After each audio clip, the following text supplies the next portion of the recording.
in which they're co-defendants on. It's from March 17th, 2016. Officers, tactical units were investigating a crew of robbery suspects. They were mainly focusing on Lonte Young. They followed him to a parking lot. He left his vehicle and got into a Dodge Caravan with 4 other suspects. They continued their surveillance and followed him. They made stops at several other places, and they ultimately went over to a affordable furniture store on the North Freeway. Officers had briefly lost sight of them, but when they got to that affordable furniture store, none of the suspects were in the vehicle, which made them think that they were possibly in the commission of a robbery at that time. So they got, officers went, and as they pulled up and were setting up in the parking lot, the suspects exited the store and began shooting at officers. Officers observed them fleeing. They were armed. 3 of the suspects were shot. 1, identified as Ross White Leonard, actually surrendered to officers once the shooting began. After the shooting stopped, they searched the area. There was a white box truck where a complainant had been unloading mattresses from. Inside the back of this box truck, they found Young, a pair of black gloves, a black jacket, and a mask. The complainant identified Young as one of those persons that had threatened him with a gun and removed his wallet and phone. Young also had $3,421 on his person.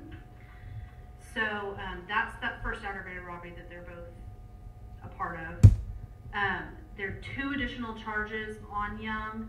One of these is from March 9th, and one of them is from February 13th of this year.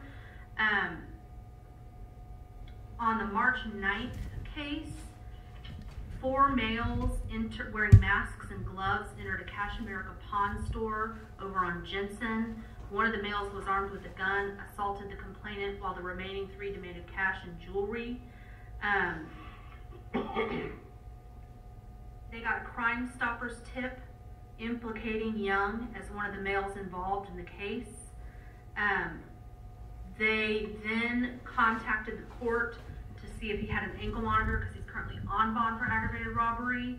They were able to get, ultimately able to get the data that shows the GPS data from the time and location of this robbery, that the defendant was present at that location,